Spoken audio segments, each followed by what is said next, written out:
Welcome. Another OTB tournament is on the way. It's 6 a.m. I'm heading to the train station right now, and in 5 hours I'll be in Ottawa and have a round tonight at 7 p.m.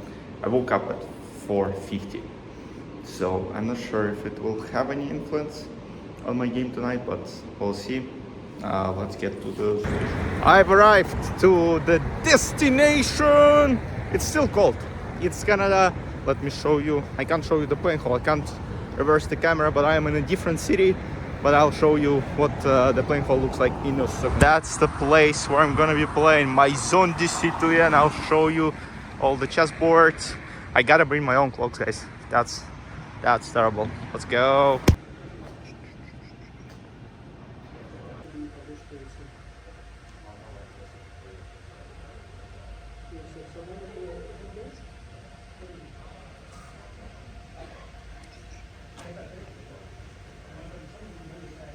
It's a recap time. I came back yesterday from the tournament, feel very tired, but still want to record recaps, which you will see over the span of the next 5 days. One recap video every single day. So today is the first round. Let me know if you like the design. I can adjust it for my next tournament, which I'm playing right now as you're watching this video, Canadian Closed Chess Championship. Many of you will not know it. I just want to keep it a secret, just so you have some motivation to watch these recaps, because you don't know who I'm playing, how I'm playing, what I'm showing, because you'll see how this tournament went, and then I'm playing Canadian Close. Hopefully I perform well.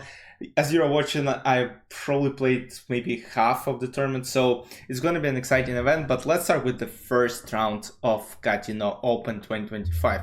Weekend tournament, Friday, Saturday, Sunday, and Friday night we had the first round. It started at 7. The pairings were released like at 6:50, so we didn't have any time to prepare.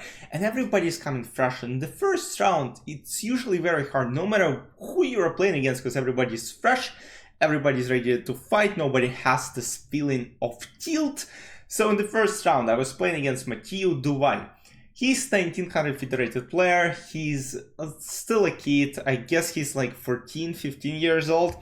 And on the first move he played d4. So again, I didn't want to invent any new ideas and played knight f6 as my usual repertoire. c4, e6, knight c3, bishop b4, and we're going to the Nemtsovich defense. If3 castle, bishop d3, d5, striking in the center, a3. So, and that's where it gets interesting, because now black next, let's say, 4 moves are probably what I learned many years ago. I think many strong players were playing this line, including Magnus Carlsen. So I played bishop c3, and after b took c3, I take the pawn on c4, bishop c4, and now I go c5, putting pressure on this d4 pawn. So white goes knight to 2, the best move, and now queen goes to c7. You know what's interesting? I believe what happened in one of my games in Russian Team Chess Championship. So what they did was, I think it was some line, the same line, maybe knight f3, queen c7, and then they just somehow blundered. Maybe they played queen e2. Oh, that's exactly what they played, because after c takes d4, they're apparently a lot worse. Because if they take knight d4, I just go e5. This is just a terrible pawn structure. But what happens is, let's say, simple c takes d4. After c takes d4, I can play b5. I didn't play c takes d4 during the game, and then after I came back, I was so disappointed. The point is, right now this bishop is going to be lost, because after bishop b5, queen c3, we are going to take a rook on a1. So this is how one of my games went, and I didn't capture pawn on d4.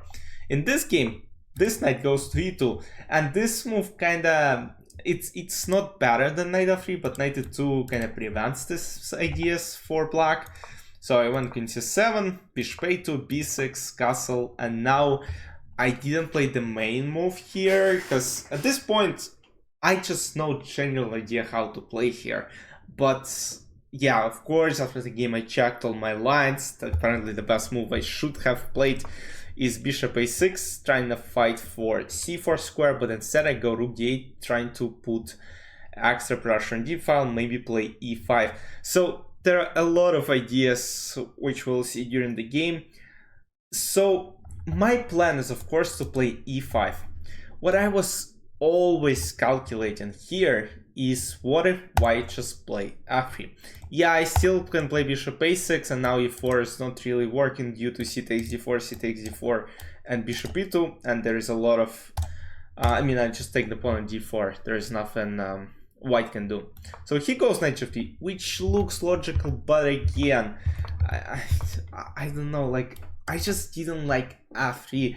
But apparently, yeah, after bishop a6, black are still fine. Knight g3, I go bishop b7, and again, I was talking to him after the game, like, f3, yes, I have bishop a6, but I would probably not play it.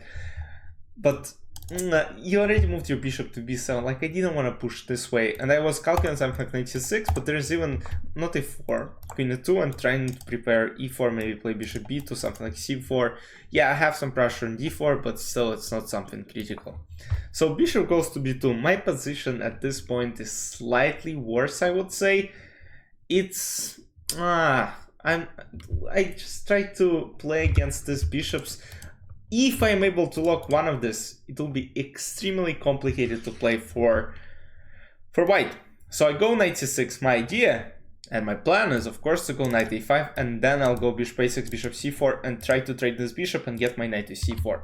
Rook c1 was played, knight a5, and now I was kinda lucky in a way. He played queen c2. What he could have played is c4. And c4 has some interesting ideas, because now d5 is a very serious threat in my opinion, because then you take on f6, then you go knight h5, and you try to play against the king and to play on dark squares as well. And I'm not sure what I would have done. Computer suggests to play c takes d4, e takes d4, and play queen f4, but it doesn't seem that good for black pieces. Like, yeah, I have active bishop on b7, but at some point d5 is going to be very, very annoying. So yeah, I gotta be very careful. But after queen c2, rook c8, there is a lot of pressure on c file right now, and I'm threatening to take on d4 with the pawn. So he goes c4 himself, c takes d4, bishop d4, and it kind of shows you why it is important to act quickly, because he could have played c4 immediately with d5 idea. Yeah, queen c2 makes sense in a way that you remove the queen from the same file as the rook, but at the same point, c4 immediately would have resulted in a much more pleasant situation for white pieces. Queen c2, rook c8, c4 takes, and now I go queen s7. So I started calculating a lot of stuff. First I looked at e5, but I'm not sure, I didn't like it, because if I go queen s7 now, my plan was to take on c4, so I calculated something like bishop a6, but then I just didn't even see any response after rook d1, because what happens here, what I was specifically looking at, let's say bishop c4, maybe not here, maybe I just go, yeah, bishop c4 actually, why not, rook d8, queen d8, yeah, that's exactly what I looked at, and bishop e5, and now there's absolutely nothing I can do. I go bishop e6, and I just couldn't find any follow-up, because I was calculating bishop c3, and I was like, I can't do anything, it's probably just a draw. That's exactly what I was calculating, and they just didn't like it. So I decided to go queen e7 to put extra pressure on a3, and maybe now I remove my queen from the c file, and now I can use to attack it with other pieces. Let's say pawn b5. Pawn b5 is not really possible due to c5, but again, you never know. If you make e5 and b5 work, it might be very good for black. Rook goes to d1, logical move. I go bishop a6, and now I completely missed next move. White plays c5. I can't say I missed it, because I just thought it might not work, but apparently it works.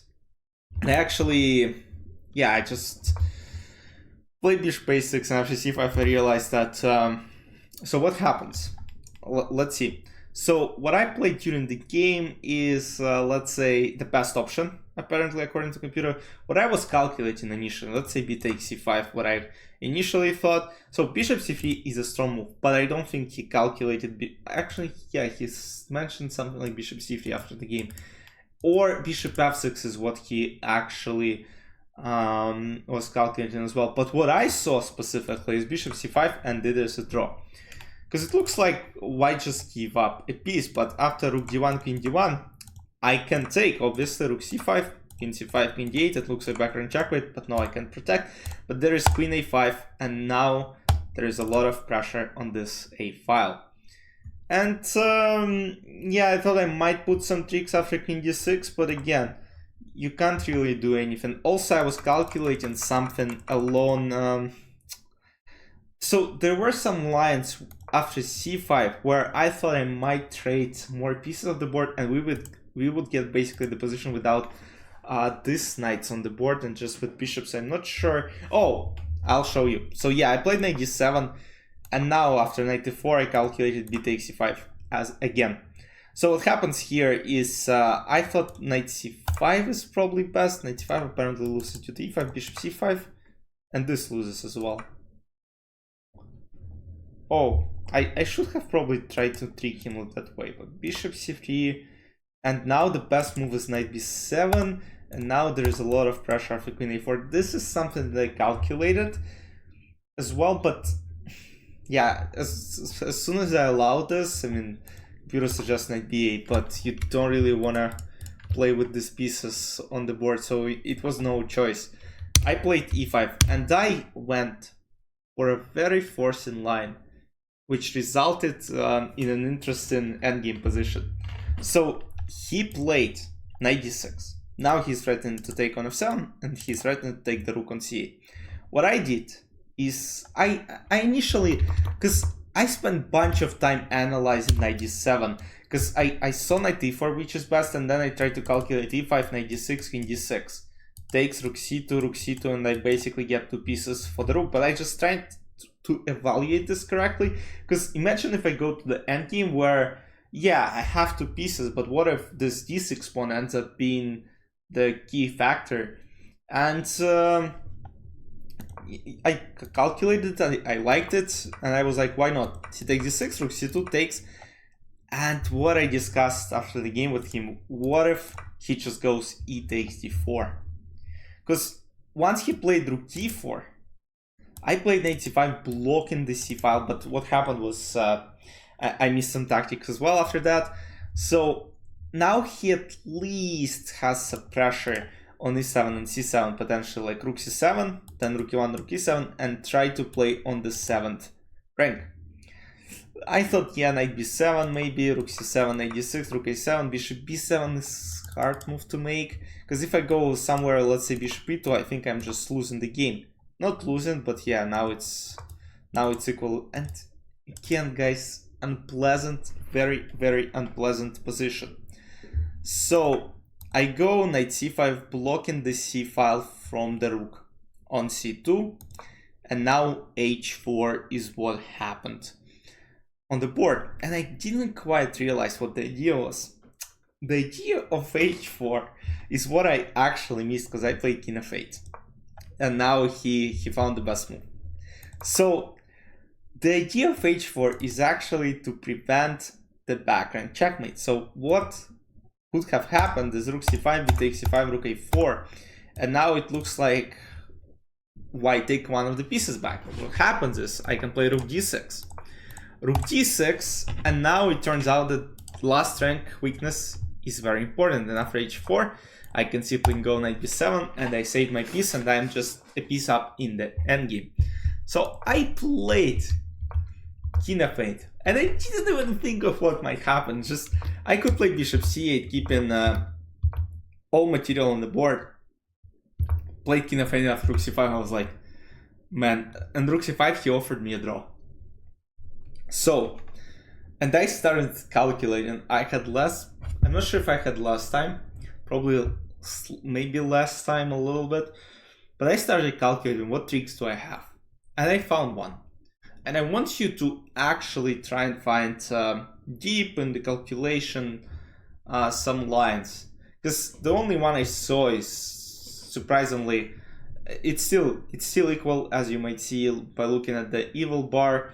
So I played b takes c5, of course, I have no choice. rook a4, now rook d6. After rook a5, I push c4. And suddenly, it's still equal. But white gotta find only moves. Only moves. Because what I'm threatening is push this pawn to the edge and try to promote it. So he goes rook c5. Logical move. Probably most of you will play this move. It looks very logical, but this move is not good. So what I try to understand, I calculate rook a4, which apparently is also losing a game. Rook c5 doesn't lose a game right away, but you'll see what happens now. So the only move was bishop b1. You let black go rook d1. After king h2, now if I take, white just go rook a6.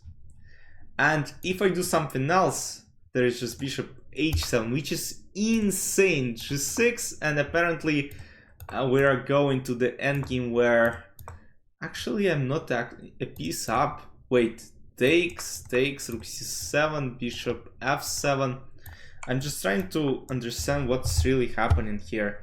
Surprisingly, it looks like I'll take this bishop, but yeah, it's still equal. So rook c5.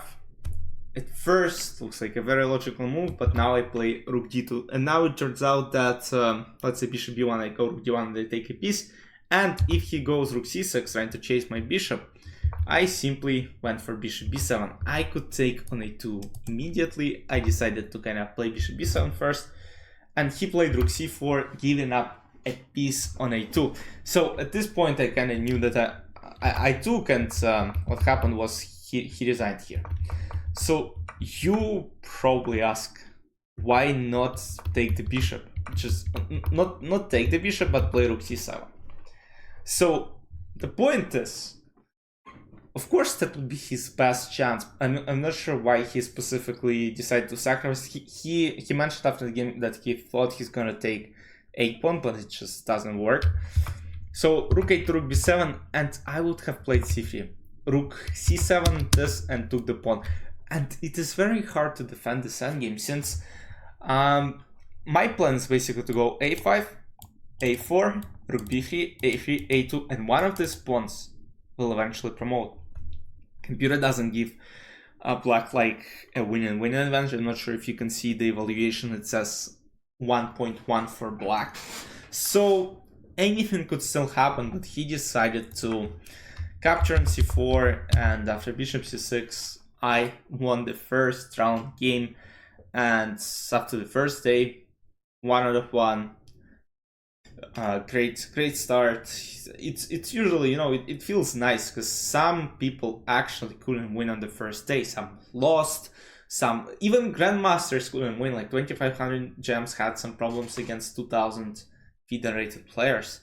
So it's yeah, it's very hard in this first rounds, but you know, I was very happy winning the first.